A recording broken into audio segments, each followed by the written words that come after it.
6, an exclusive News 5 investigation.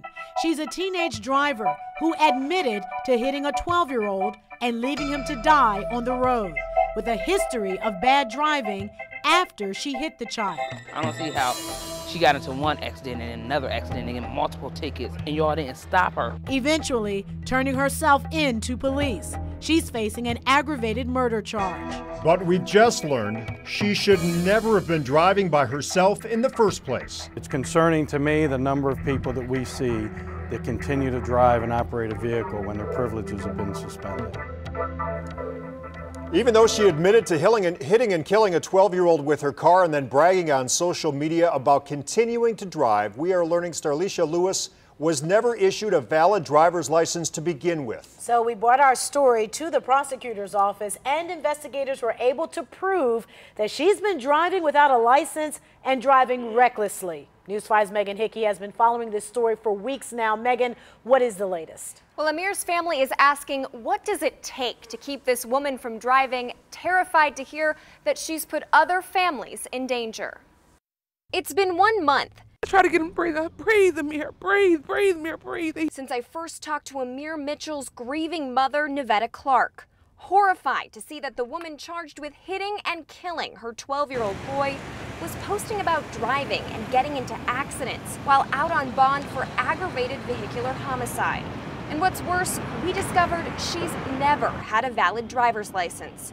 19-year-old Starlisha Lewis wouldn't even look at me. You've been driving while you're out on bond? When I gave her the opportunity to explain herself. Have you been posting about it on social media? So I forwarded the posts to the Cuyahoga County Prosecutor's Office. And since then, prosecutors were able to prove that Lewis was not only driving without ever having a license, but she's been driving recklessly.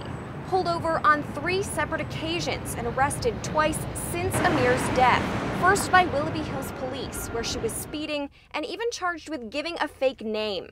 Then by Cleveland Police in the same month. Then again in December by Lyndhurst Police for blowing a red light. Mayfield Police even towed her car. But unbelievably, this whole time, Lewis's bond was never revoked and she kept driving. They first ran her name and her driver's license saying that she was out on bond for vehicular homicide. She should have been arrested then. But that's not the end of it. According to records, it wasn't until January that the Ohio Bureau of Motor Vehicles officially suspended her temporary permit. And still, Lewis kept driving. According to this accident report, she got into an accident on March 13th, which is when she posted these photos on Instagram for her hundreds of followers to see. Amir's family still doesn't understand why she wasn't stopped. The system is a wreck at this point in my eyes. Today, prosecutors made a motion to revoke her bond, but the judge opted for GPS monitoring instead. Clark says it's something, and it's better than seeing her on the streets. Keep her in the house, keep her off the streets, keep our kids safe at this point. Because that's what it's about. It's about our safety, because her behind the wheel of a car is dangerous. Now, the terms of Lewis's bond have now been specifically updated to say that she cannot drive. Amir's family thought that that should have gone without saying, since she's never had a driver's license. In the studio, Megan Hickey, News 5. Okay, Megan, thank you. So we wanted to know how Lewis kept collecting traffic violations while out on bond with only a learner's permit, even getting arrested in Willoughby Hills.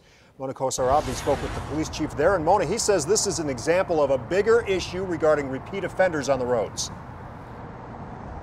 Chief Christopher Collins tells me that every year they stop hundreds of people driving who shouldn't be out on the roads. But he says that during routine traffic stops, it's not always easy to see the major problem behind the minor infraction. Out on bond and back behind the wheel. The woman did not have a valid license. She gave us a fictitious name. According to the police report, a Willoughby Hills officer pulled Starlisha Lewis over in November for going 89 in a 60-mile-per-hour zone. She was arrested and charged with falsification, which is a first-degree misdemeanor, no license, and the speeding violation. Lewis also had another teen in the car with her and her 2-year-old child, a violation of her learner's permit. But we wanted to know why the Cuyahoga County Court was not notified about Lewis's arrest. We would have to be familiar with that, and they would have to know that obviously we made the stop. Chief Christopher Collins says because the hit-skip case is pending, it doesn't come up on their system. Normally it's just cases that have been adjudicated through the traffic courts already. Looking through Lewis's driving record, we learned that her learner's permit was eventually suspended in January when she was convicted in this case. The fatal hit-skip shows up as an accident. 1343. Which dispatcher Angie Love says typically isn't shared with officers during traffic stops.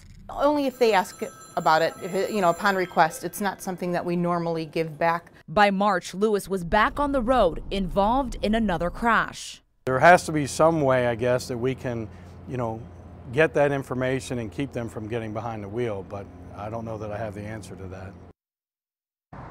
Now, the system did help Willoughby Hills police determine that Starlisha Lewis was not who she said she was. When she was pulled over by them, she told them her name was Courtney.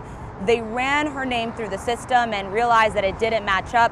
That's when she came clean and said that she was scared because she didn't have a driver's license. Now, Chief Collins also tells me that they do have access to another system which allows local Ohio police departments to voluntarily put in information regarding people that they've encountered, but he tells me that that system is more for criminal investigations, not routine traffic stops. Live in Cleveland, Mona Kosar Abdi, News 5.